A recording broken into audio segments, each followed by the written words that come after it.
ahead and get our program started.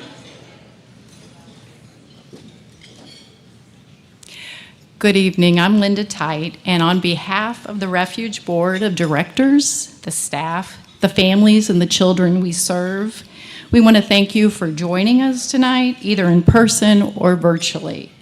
We are grateful to be able to gather in person, and we're blessed that we can reach a broader audience with our online stream. We would also like to thank our sponsors and table hosts who have graciously made this night possible. Our event sponsor tonight has been a generous investor since our program began. We want to thank Gay and Barry Julian for their commitment to Refuge and for helping the most vulnerable in our community. So thank you, Gay and Barry.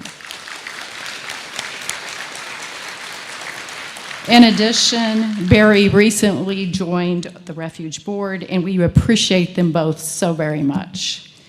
In addition, we would like to acknowledge Abundant Life Community Church for making the live stream possible tonight. They made the event possible for us last year, as we just did it only by the live stream. So thank you guys again tonight. Your contribution and just your generosity, your hard work is so appreciated.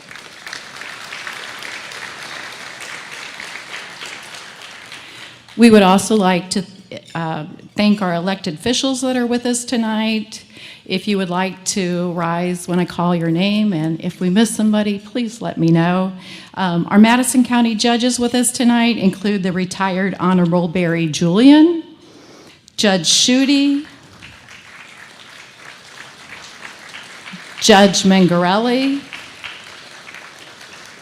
Judge Scholler, Judge Donahue, Judge Threlkeld, Judge Model, and Macoupin County Judge Deal.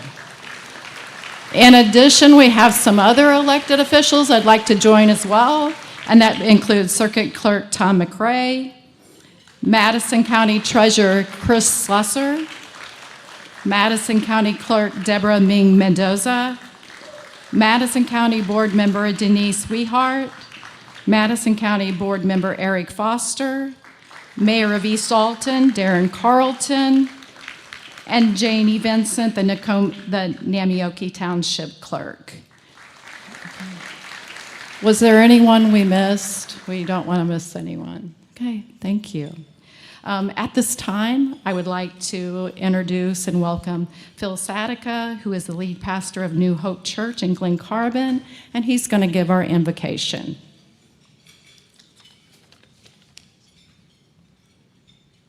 Let's pray. God, we thank you for the Refuge. God, we thank you for, God, every effort, everything that they have done since the beginning, and God, what you're going to continue to do. God, thank you for the children who have been affected, and God, also for the families, God, that have benefited from this opportunity in this organization. God, I just pray tonight that you would bless, God, everything that is communicated and conveyed. God, would you move on us to remind us, God, that you have called us to be generous as well, to bless those, God, who are in need. And I just pray everything that's done tonight would be blessed by you. In Jesus' name, amen.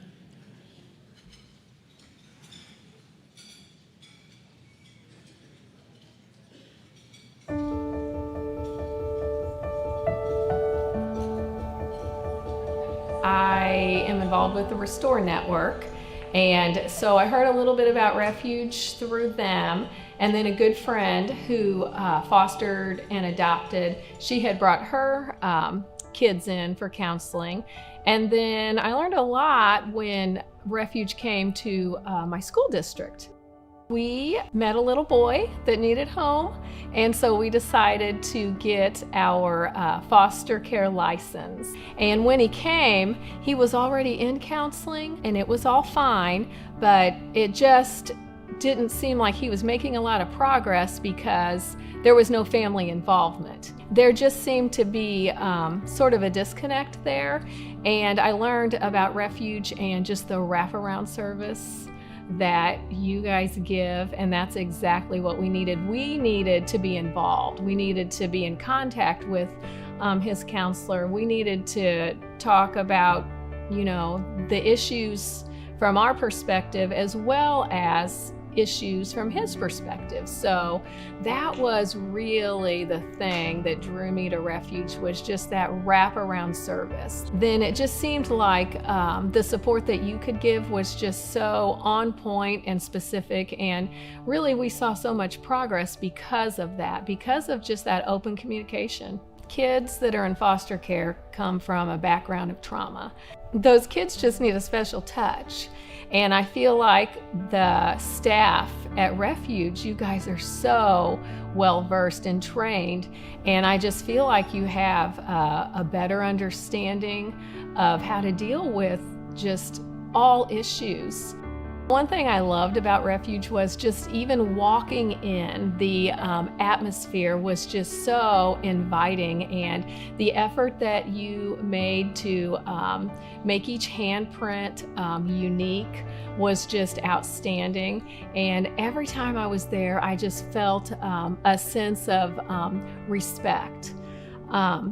And even, I witnessed interactions with some of the staff and other families. And I mean, we're all coming because we need help, but I never felt like there was any judgment. I just felt like, everybody is accepted when they walk in the door, and you meet each family where they are and you help them to move forward. So just the atmosphere of respect is just wonderful.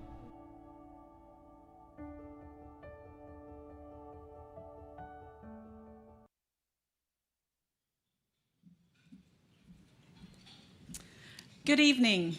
Thank you all for joining us tonight, whether in person or online for our live stream.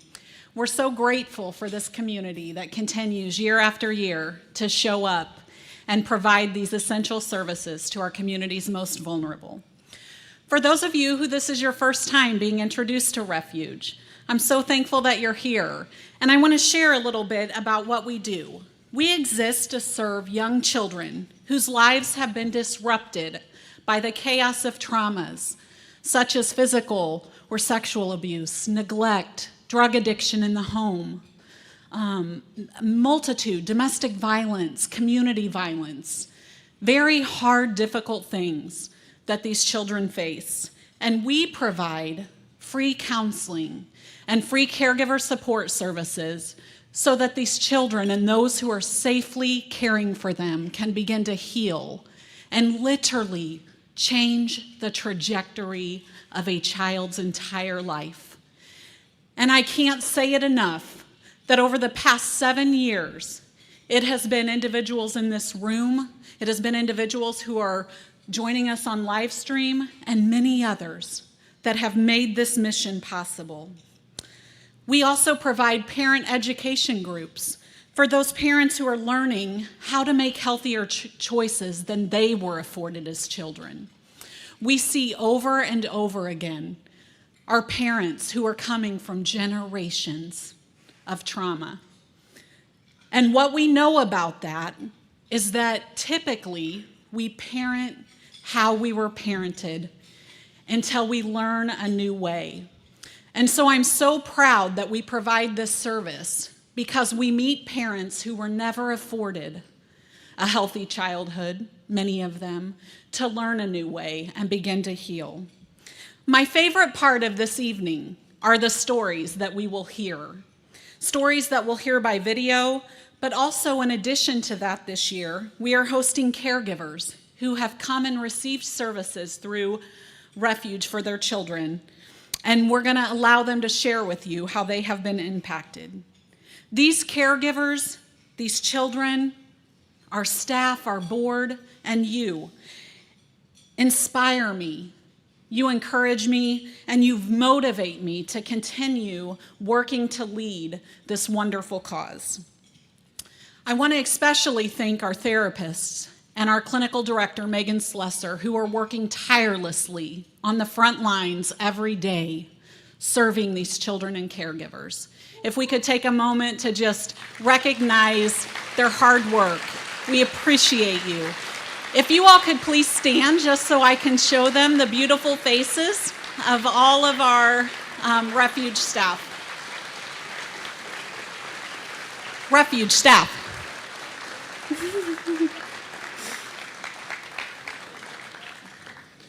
This past year and a half has brought extreme challenges to the world of child abuse, and Refuge is busier than ever. We know that there has been an increased risk of danger for children living in homes with domestic violence, drug addiction, and abuse of all sorts.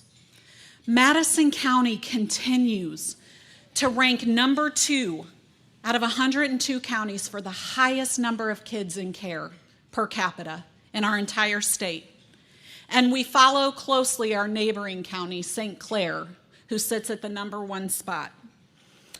We know, in fact, that this is a major problem. And Refuge has seen a double-digit increase in services last year, and we are projected this year to see the same double-digit increase in need. During a time when children were not in school or other places of safety, our community continued to show up and bring awareness of the Refuge services, and therefore we were allowed to continue serving children.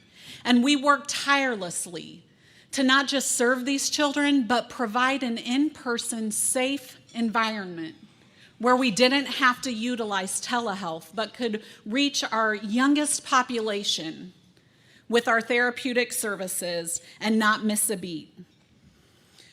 We plan next year to host this dinner in the month of April again. As many of you may be aware, and many of you may not, April is Prevent Child Abuse Awareness Month. And that's when we typically host this dinner. You see blue pinwheels and the color blue because this represents child abuse awareness. We believe that all children deserve a healthy and happy childhood. And the whimsical nature of the pinwheel is the symbol that represents that and reminds us of that. Though the past 2 dinners we've had to host this time of year, and I'm thankful for that, we do plan to resume back in April next year. So be on the lookout for your save the date. Tonight we're going to hear stories of how you have helped Refuge change the lives of some of these families. But I want to share one story myself that highlights every area of what the Refuge mission is. I want to tell you about a mom and her daughter, Emily. Mom was mandated through the court system to attend the Refuge parenting class. Mom was in an abusive relationship, and because of this, her daughter was removed from her care and placed in foster care. I won't go into all the details of Mom's journey to get her life headed in the direction that is healthy for her and her daughter, but know that this journey was not without heartache, both for herself, but also for her young daughter.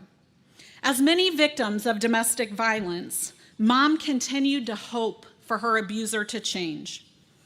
Therefore, she would take 2 steps forward and 5 steps back, which, as we all can imagine, had heartbreaking consequences for her child. Mom appreciated the support that she was getting at Refuge through the parenting class.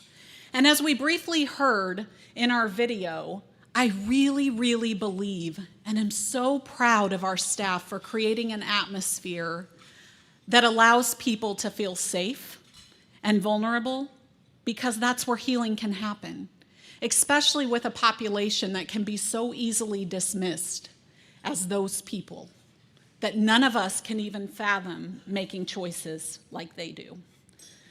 What I also want to say about that is those people and a lot of those parents that come to Refuge through that parenting class had horrendous childhood trauma that went untreated. I know our judges, I know our mental health providers know that generational trauma is real. And until we can create an environment where people can begin to heal, it will typically repeat itself.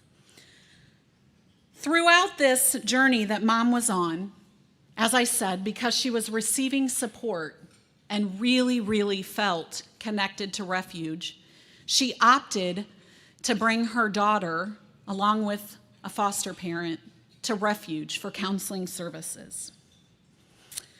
Throughout this journey, Emily was returned home, only to be removed again, because as I said, Mom would return to the abuser.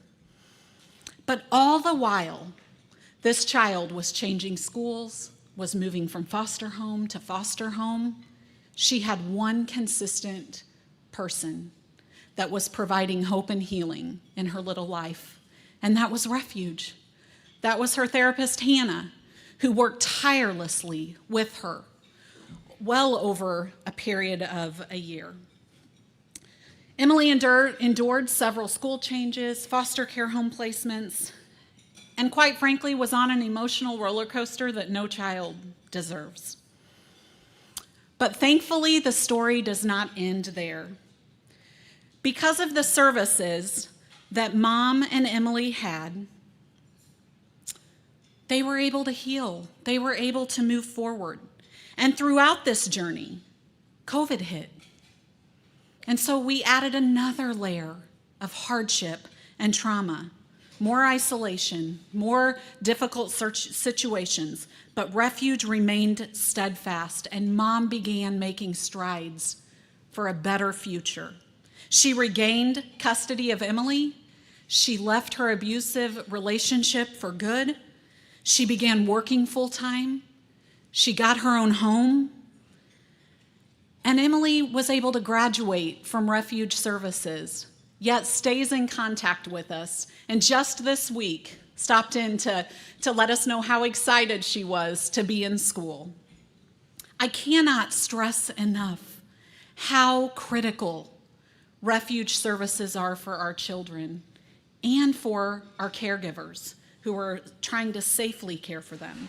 I also cannot stress enough how important the collaboration that Refuge has with our community is. We worked with DCFS, we worked with the court system, we worked with the schools, we worked with the foster parents, and we created a team that could wrap around this child. And I believe wholeheartedly that that is what sets us apart in this work. This is a case where community was serving community. And we all, including many of you in this room who invest generously into this program, has helped change the course of this child and mother's life. And yet, there are so many other children like Emily that are in need of refuge. And so that's why we're here tonight.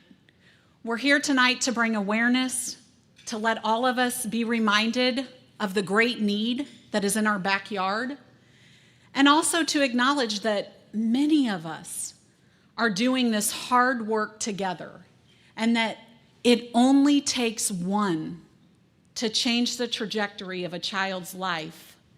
And when we all come together as a community and rally around our children, we create a healthier future for them. We're going to watch a short video, and then we're going to jump right into our panel of guests who have chosen to be so vulnerable tonight in person so that we can all see how this investment is changing their life. Thank you.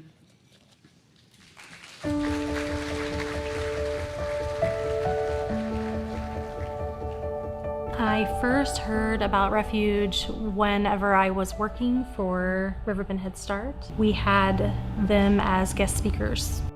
It was a pretty emotional experience. The father of my children and I had a long relationship. We have 3 kids, and we both have survived a lot of adverse childhood trauma, and how that also affects, my children. Especially our middle child, she was showing some effects. She was showing some anxiety, and she was showing some temper tantrums, if you will, and just we weren't sure how to deal with that, how to respond to her. But we knew that she was going through something different and that we needed a neutral person to talk to us and talk us through it. And Refuge was super helpful. Just having you come in and say, this is not your fault, and it's okay that, there's a need for her to be able to express herself and for us to be able to figure out what she needs next. My daughter in building those coping skills has been insanely helpful.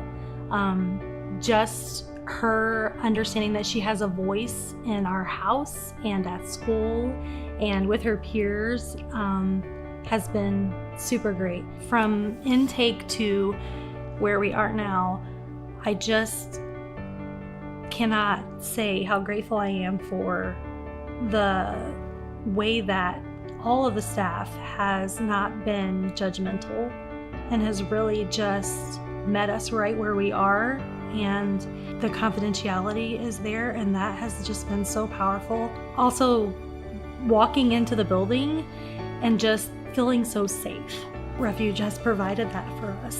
And so, yeah, I just think the whole network and making us feel like we're a part of the family and that, we're not broken and that we are safe. I think that's what I would want to share for sure.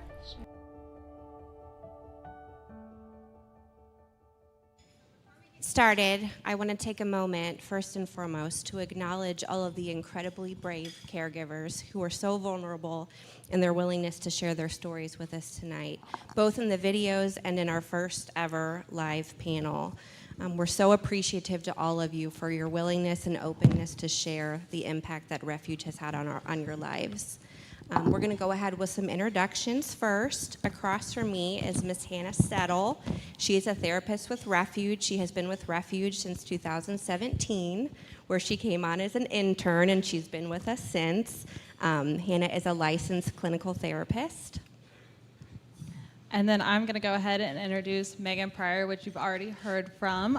She is a licensed clinical professional counselor, and she is one of Refuge's first interns, and we've been so lucky to continue to work with her.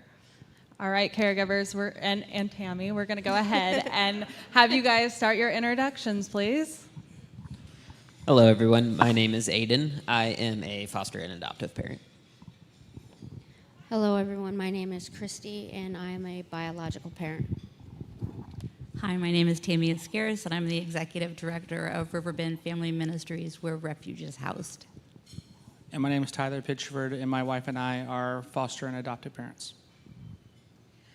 All right, thank you guys. And so in today's society, we all know it can be a struggle to get connected with quality mental health services. So can you guys tell us what was going on with your family when you were connected with Refuge, and also how did you hear about Refuge? My wife and I have done 2 rounds with Refuge. So I met my wife when she was already fostering 2 of our 3 12-year-old daughters, and the girls were about 6 and 7 at that time, and she was having a really tough go. When I tell you that one of my daughters can break any therapist, I mean it, and I mean that in the best way. She is so smart, and she's just too smart for her own good, and they were having a lot of struggles, and they were at a breaking crisis point, and this child was being put back in the home and then bringing back, and visitations and not visitations, but she couldn't put into words what she was feeling, and that just turned her little world upside down. And luckily, my wife was told about Refuge by another foster mom, and that has just reshaped our world. Round 2 of Refuge, I was there, and we had a little guy who had spent well over half his life in care. He had been disrupted on by nearly 24 families. When he came to us, and they came to us and said, he's going to go home in 2 months. It's fine. He's going to go home in 2 months. That doesn't mean 2 months in the foster care world. And he had a lot of trauma, and he needed someone to be there. And from the moment that he walked in and climbed under a desk and growled at his therapist, and she just dealt with it, and Refuge was fundamental in him returning home, finally, for good. I became connected with Refuge. I had left my son's biological father. He is an alcoholic and extremely abusive. And since then, he had called CPS on me, 4 or 5 times? And the last time, He was actually, my son Dean was taken out of my care and put in his father's care. And I should mention now that we don't call him by his name. My son doesn't like to hear his name. It started out being He Who Shall Not Be Named, and now it's turned into Voldemort. So if you hear me say Voldemort, I'm talking about the biological father. He wound up getting custody of Dean for about 5 months. And in that 5 months, I'm still learning different things that just, I can't believe my son had to live through that. And he, after about 5 months, he had attacked his girlfriend and went to jail. They took my son out of his home and put him in foster care. And the foster family that he got put with, we were truly blessed. They're wonderful people. They're still part of our family. And Dean got connected to Refuge through them, through the foster system. And like I said, the abuse and the trauma, the 5 months that he was there was hell. That's the only way to put it and Dean didn't know how to express his feelings. He would lash out, he would hit, he would scream, he would cry. He didn't know why the things that happened to him had happened to him. He thought it was his fault. And he's a very sweet, loving little boy who wants to be good and wants everyone to love him, and everybody that meets him does love him. He's wonderful. And anyhow, when he started going to preschool, they connected him to Refuge, and he started art therapy. And yes, so anyway, that's how I got involved with it. We started with Refuge right after our foster son became our adoptive son. We started to see some behaviors and actions, some lashing out, and all that, and decided that we needed, this was beyond mom and dad. So we had heard about Refuge through the school. They connected us with Tammy, I think, and then Tammy connected us on over to Refuge, and we started out just like her son did with the art therapy. And then we moved on 6-8 months later or so over to Miss Megan. And we've been there ever since for probably 3-4 years or so, I think. He's been adopted now for, I think, 5 years. So been in our home for 7 years. So we've been with them for quite a while. Thank you, everyone, for sharing and introducing yourselves. Refuge is able to offer a unique component of caregiver support. Caregiver support may look different for every family that's in it. Tyler, how has caregiver support impacted you with Refuge, and why do you think caregiver support is needed? Why me right off the bat? So my wife and I talked about these answers last night, and she told me to write them down, so I stayed on track. So excuse me for referring to my phone. I'm going to gear mine towards Megan. We had Miss Brittany for a while, but Megan has been Ben's therapist for the last 3-4 years, and has been nothing short of wonderful.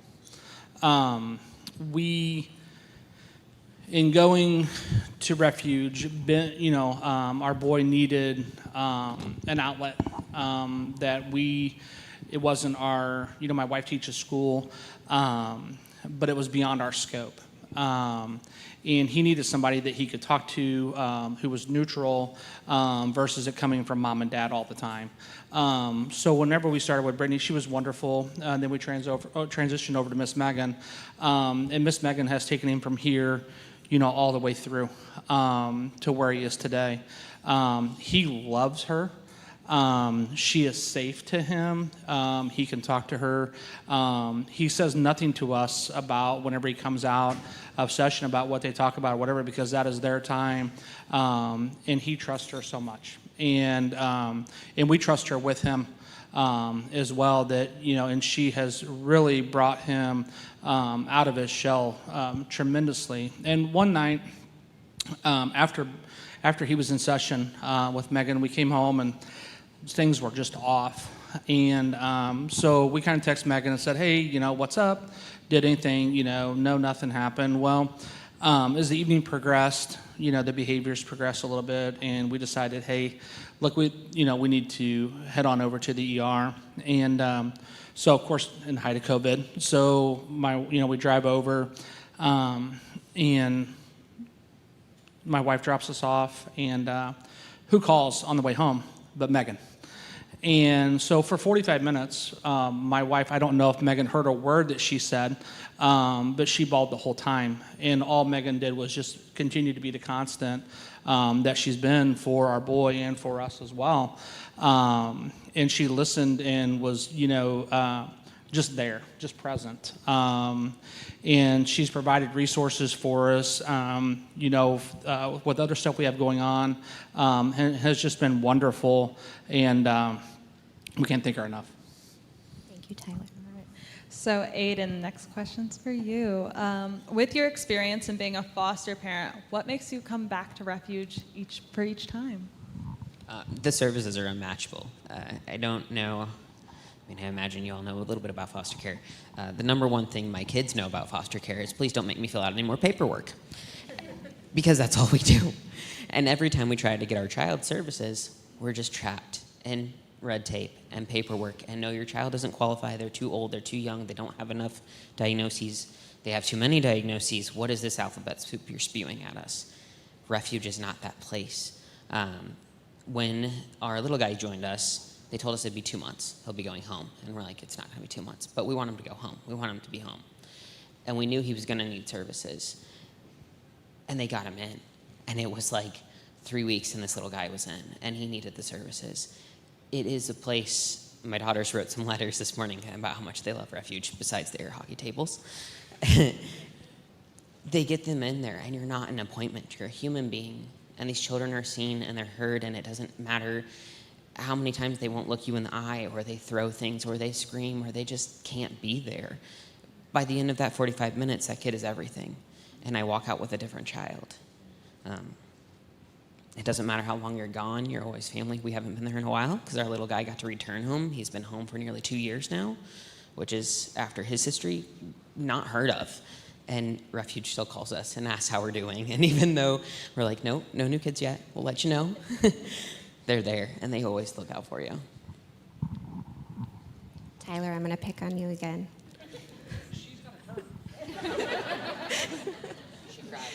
We spoke a little bit about caregiver support. Outside of just caregiver support, how else has Refuge impacted your child?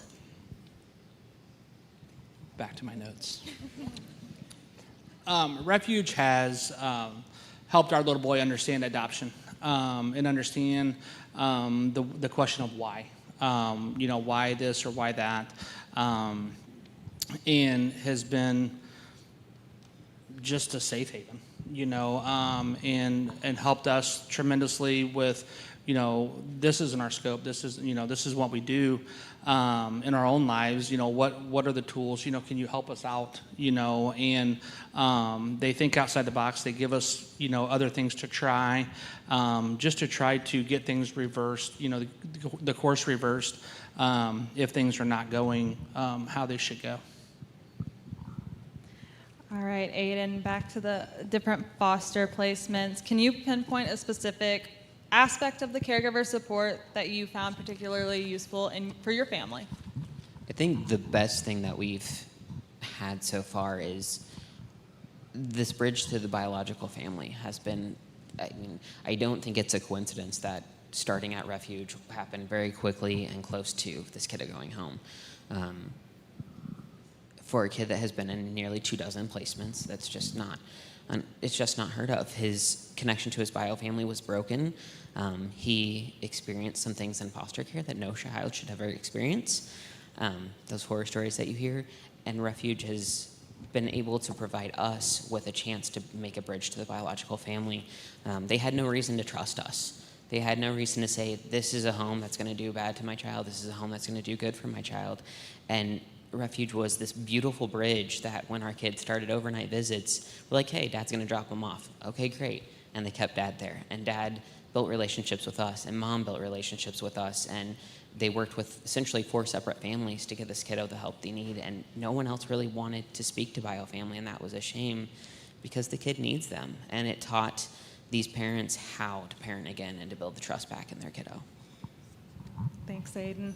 So through all of your guys' support, we have been able to hire on some art therapists, which we have been extremely blessed with, and we've learned so much from them.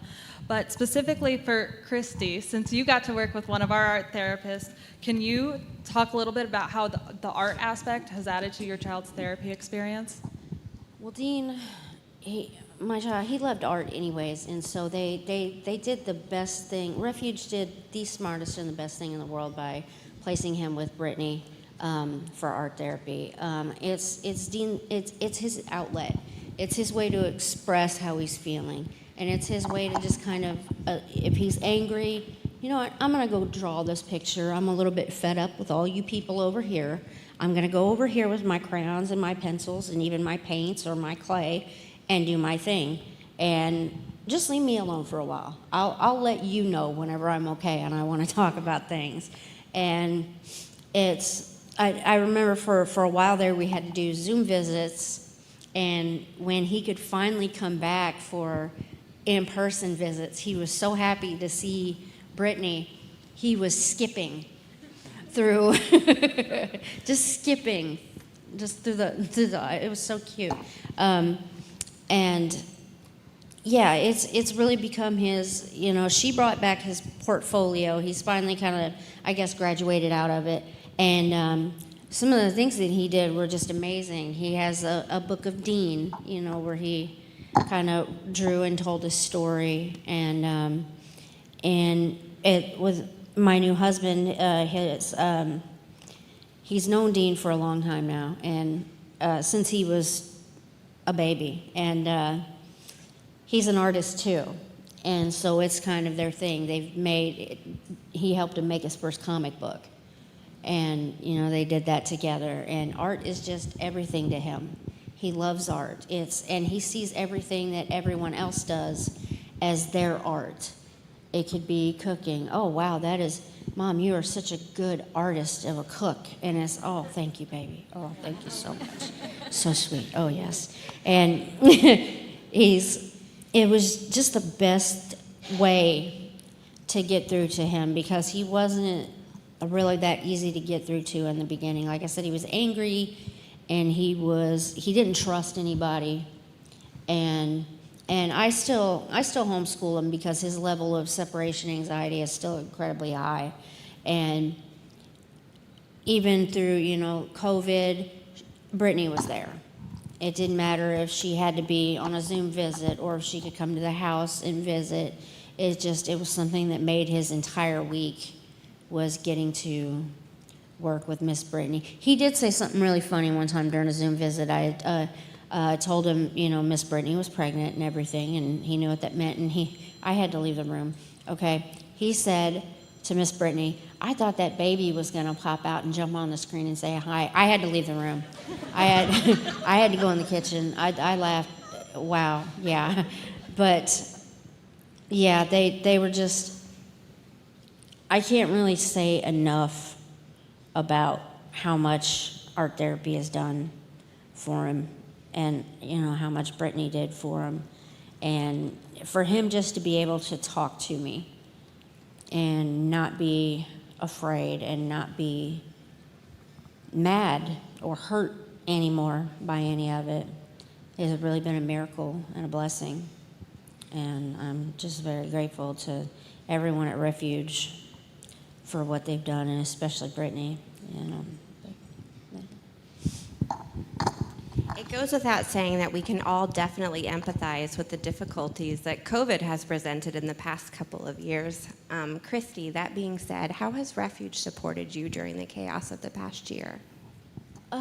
Well, Brittany also kind of became my therapist a little bit too, you know, needing to vent.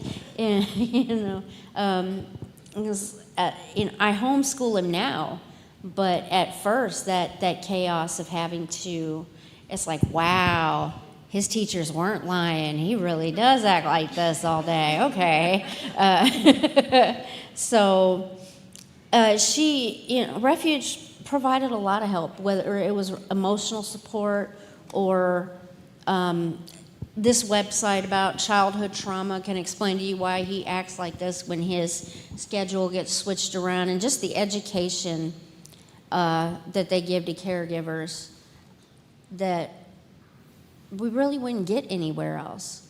I know she sent his principal was not my favorite person before, and she dropped some magic knowledge on him, and then like boom, overnight he was a different person toward me and toward my child. And it's like, wow, what did you do to him? But it's the education, the support. They've even helped with groceries and Christmas presents, because with COVID, usually one parent has had to step back from a job, become stay-at-home with their children, and you don't realize the income that's missed until it's gone. And just a great many things, even if it was something as simple as gas to get the kids to doctor's appointments. Oh, here's a gas card, take. Yeah, but it was many different ways. But I think the education was what helped more than anything. The links to meditations and different exercises to do in his frustration for not getting to go out and see his friends, not getting to go to school, not getting to do things he was used to doing. But yeah, plenty above and beyond. Thank you, Christy. So despite this being a difficult year with all that COVID has presented us, we have been able to remain consistent in our clients' lives due to the continual support of Riverbend Family Ministries. Tammy, what is the importance of the RFM Refuge partnership? Well, as Aaron stated earlier, the last couple of years have brought additional crisis on many of our families. I sit in meetings with a lot of our judges, and they talk about the horrendous number of OPs that have been issued just this year. Well, those families of crisis walk through our doors. But crisis presents itself in a lot of different ways. Sometimes our families come in and they're needing housing. Sometimes our families come in and they need their power bill paid. And it's not just about that. It's about a mom who's fleeing a domestic violence case needs to find a new home, and she didn't plan for that. A mom may need to pay an old power bill in order to get her family to safety. She didn't plan for that. So as we talk to that family and realize that there's more happening, they've been brave enough to walk through our doors to share their story. And what a blessing it is as they trust us with the most private, painful parts of their lives, that we can stand up, take their hand, and walk them to a hallway. Because we all know that if I would have handed that family a pamphlet, they were brave to tell that story. The likelihood of them telling that story again across town would have never happened. So to be able to stand up, to call Angie, and to say, Angie, I have a family that I need you to talk to. I think they're a good fit for Refuge. That's where I see the importance of the collaboration of all of us being under one roof. They are safe. They know they're safe. And they're being passed by someone that's safe to someone else that's safe. Tammy, so we often talk about how you have one of the best seats in the building because you get to see everything that's going on. I do. So if Refuge was no longer to exist, what would that mean for the community? What would be the impact? Well, I often say I have the office with a view. And I have that for twofold. Number one, I get to see the whole building. But first off, I get to see wide-eyed interns walk in saying, what the heck have I gotten myself into? And do I truly want to do this for the rest of my life? To seasoned therapists, two of which sit on the stage that do amazing, incredible work with your children. And then secondfold, I get to watch scared families, kiddos that, you mean I have to tell my story again? I have to tell it to more strangers? And they're scared and they're withdrawn. And within weeks, they're skipping to see their therapist because Refuge has created such a safe space for those children to be. So what would happen if Refuge didn't exist? We would have a lot more kiddos in crisis. We would have families without the tools to provide for those families that they don't understand why things are happening in their young little lives. We would have more families with self-harm. The things that our kiddos have seen, this group right here gives them hope. They give them a foundation and they give them healing. And without this group of people, our county would be in trouble. And that's what I see as the importance of Refuge. Thanks, Tammy. In closing, it goes without saying that you've all had a very unique and individual experience with Refuge. That being said, what would be the impacts on your family if Refuge no longer existed? Oh, that's me. We'd be lost without Refuge. To piggyback on what Tammy said, when we walked in, we had no idea what Refuge included, anything. We walked in hoping to get help, and they have brought us through many, many storms. And I hope that one day, whenever we've graduated from Refuge services, that our little guy can have the courage to tell his story to folks, and also say, this is what they did for me. This is what I remember from starting out there to when I finished, and how they helped me become the person I am today, to help me cope and help my family cope with the level of trauma and everything that he experienced, where he can share a story comfortably. And he'll only do that because of the help and the services that he gets through Refuge. We'd be lost. We'd be lost for sure. Dean, we would be lost, absolutely. I wouldn't have learned the tools to how to help him through how to help him process his emotions about the things that had happened. He'd still be in fear that he'd be taken away, and that Voldemort would come back into his life and torment him the same way. He probably would have walled himself off from everyone, me included. So it would have been catastrophic if Refuge hadn't been there. I would have had no clue what to do to help him. I think without Refuge, I don't know that my wife would have continued to foster. She was in a really tough spot. And then fast forward to our little guy. Without Refuge, our kids would be forced into just long waiting lines.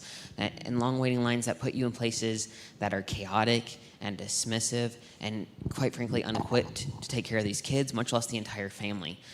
I've sat in those waiting rooms with those kids. Those places are scary. They're blank walls. They're people who are unwell. It's not a bright, colorful place. It's not a place kids skip to. Without Refuge, our kids are lost. They don't have a place to voice their concerns. They don't have someone to feel safe to talk to. And that just means there's more kids in foster care because they can't do what they need to do. and our biological families don't have the tools that they need to succeed. And so the cycle repeats and repeats and repeats until the numbers just explode. And eventually there's not enough foster homes for those kids, and those kids are sleeping in offices. Refuge is more than a therapy place, it's family. And when they call you, you know your family. Thank you so much for everyone who participated in the panel. We really appreciate your willingness to be vulnerable. It's not easy to get up and talk in front of people, and we cannot thank you enough for sharing your stories.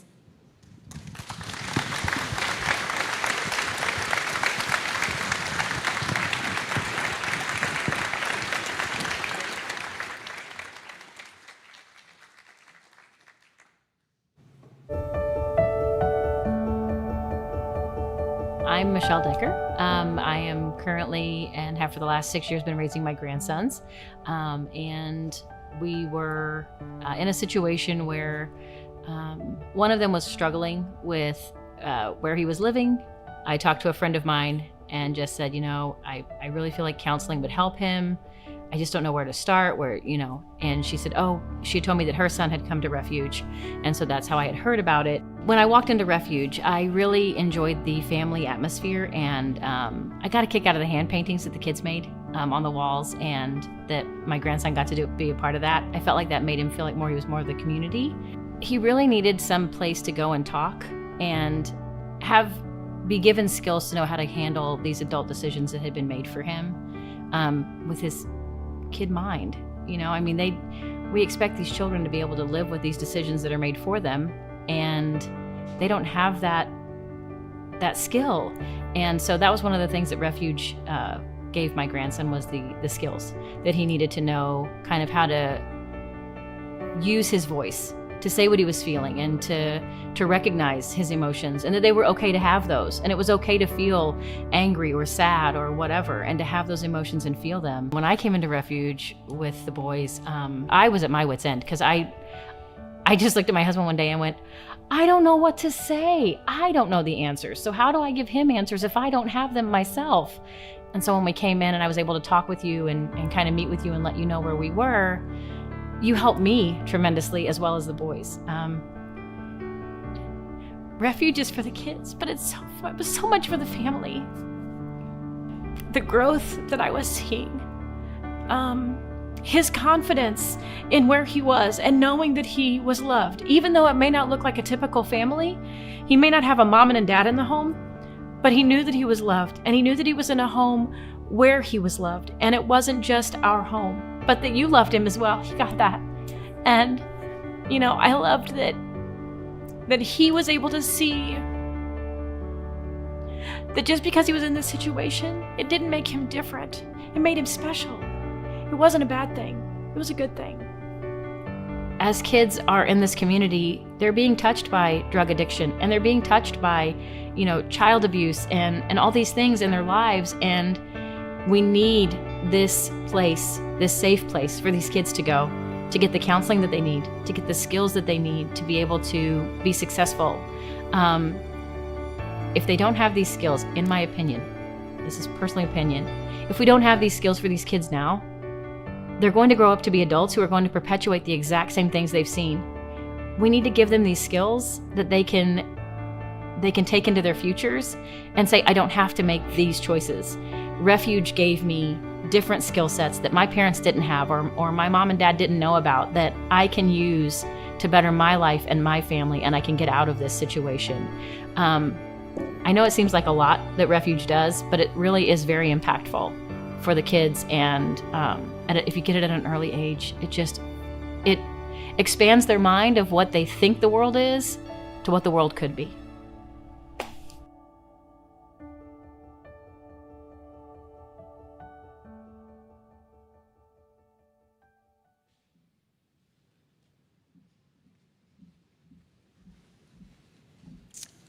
Refuge launched almost 7 years ago. And through this dinner and many, many generous individuals, businesses, local grants, and foundations, this program has been sustained. If you don't know, this is a program that is 100% funded by this community. you all, and others make these services possible. It is almost unheard of. And I say every year that I stand up here that I'm so proud of Madison County.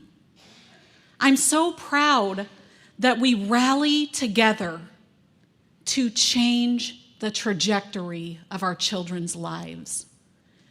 Because we know, just as we have heard Michelle just say, if we can get them when they're young and teach them skills, we can hopefully help them heal from that generational trauma and begin to create a new future. Just this week, we served our 800th child in our counseling services. Thank you.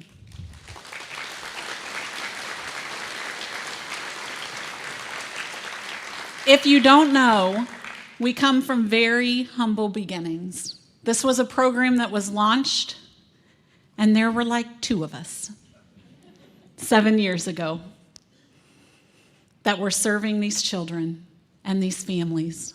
And look what you all have created. If you would have told me 7 years ago that we would have 11 people on staff and have served 800 people, 800 children. We've served way more individuals than 800. I'm talking 800 children in our individual counseling program. I wouldn't have believed it. We put out a call to action every year to this community, and you step up. And if this is your first time to be introduced to Refuge, welcome to the family. You will go to bed tonight feeling so proud of showing up and investing in the work that's being done. This past spring, we added another art therapist. And just yesterday, another art therapist accepted an offer and will begin working with Refuge in our Roxana School District. Roxana, who we have worked closely with since the beginning, has chosen to use funding to work with their district's most vulnerable population. The administration there is top-notch and is really bought in to the fact that we have to intervene and bring trauma-informed services to our kids.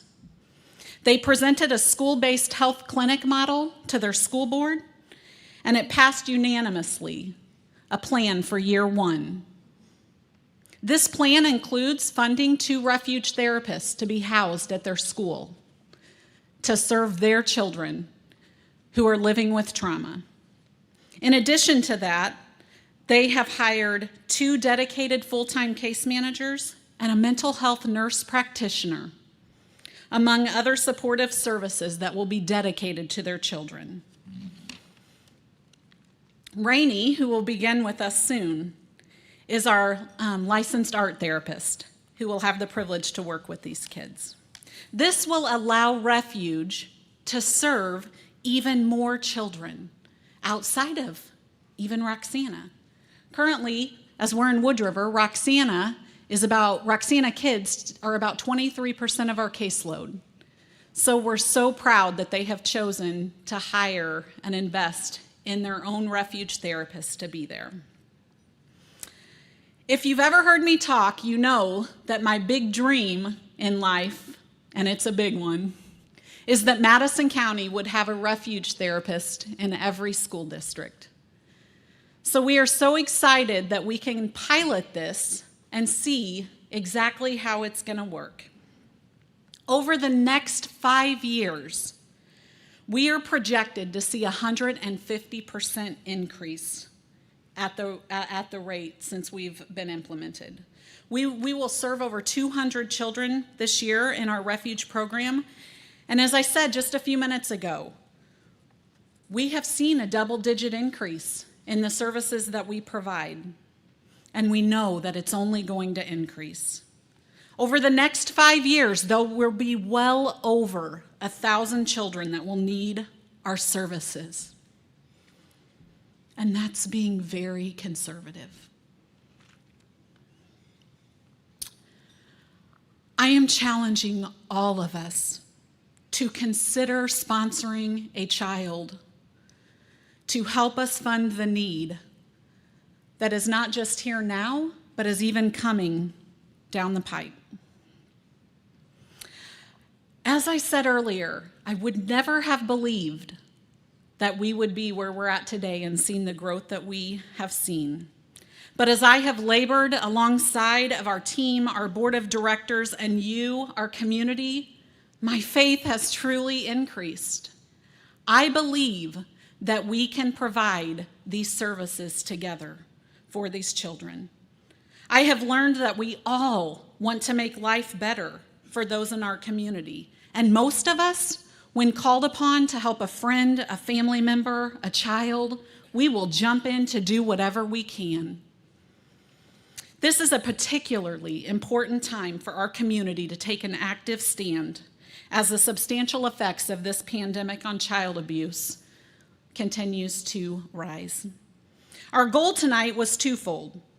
First, to help you understand who Refuge is and just how great the need is.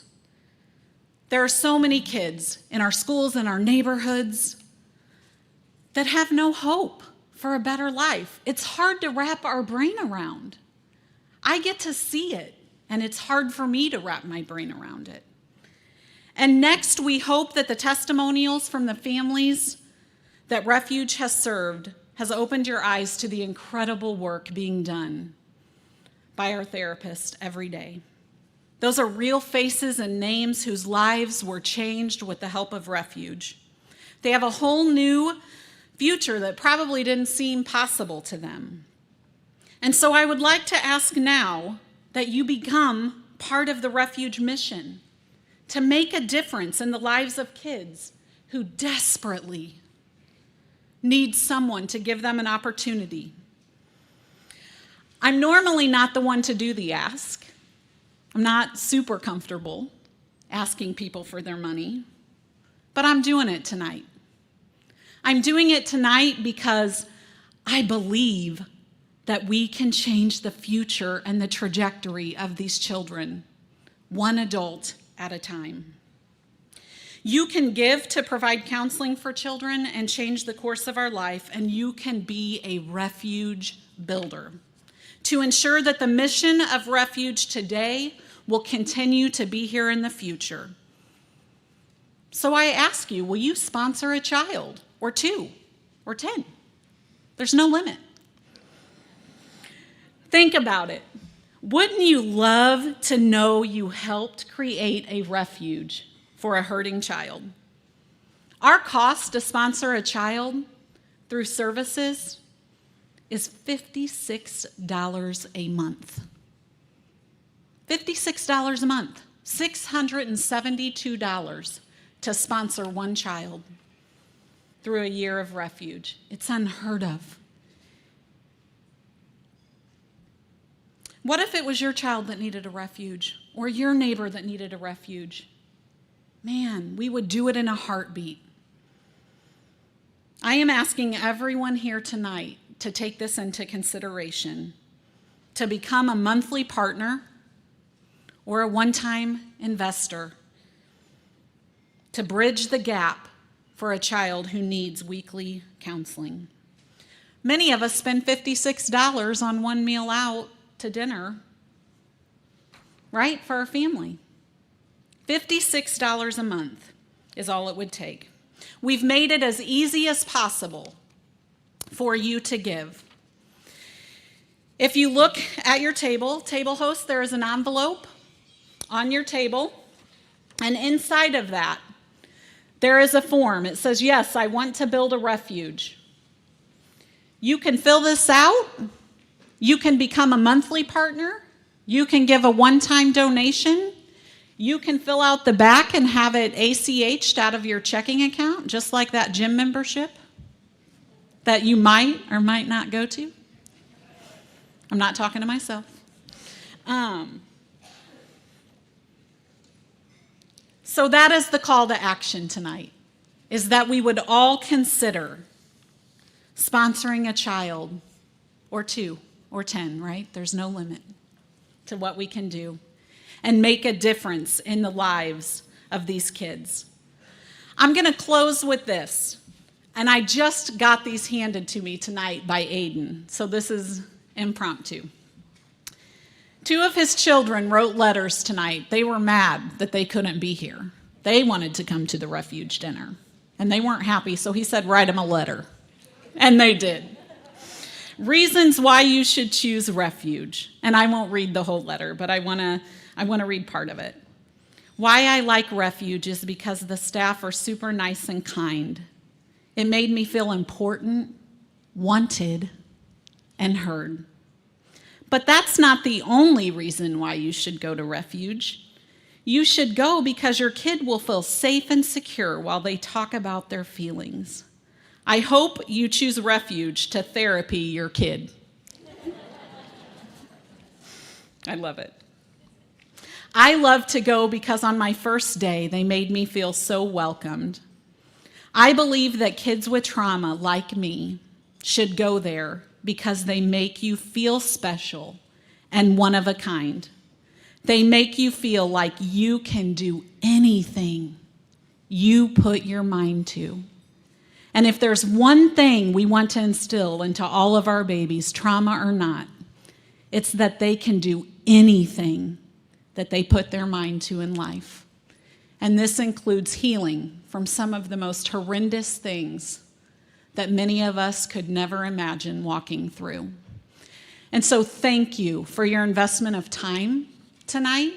I know most of us have worked a long day, and it might be past our bedtime. Thank you for coming. Thank you for all of the work that each of you do. And you all truly, truly, truly are heroes to me. Thank you.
All right, in closing, I just want to thank you all for coming. I'm Megan Slesser, I'm the clinical director, and like Erin said, I think you all are gonna go home tonight, lay down your heads on your pillows with pretty good feeling in your heart, and I know I get to see this every day, and my heart is overflowing, listening to those stories, listening to the work that my staff do. I feel like such a proud mama bear. Thank you for the work that you do. You all are amazing. Thank you, community, for coming out tonight and supporting Refuge. Just a couple housekeeping things. Table captains, put those donation forms into the envelopes. If you see one of the Refuge staff, most of us are wearing blue. You saw a couple of us up here, or a board member, if you know them, just hand them those envelopes after the evening is over. And please be safe going home, and thank you. Like Erin said, you are now part of the Refuge family, so welcome and goodbye.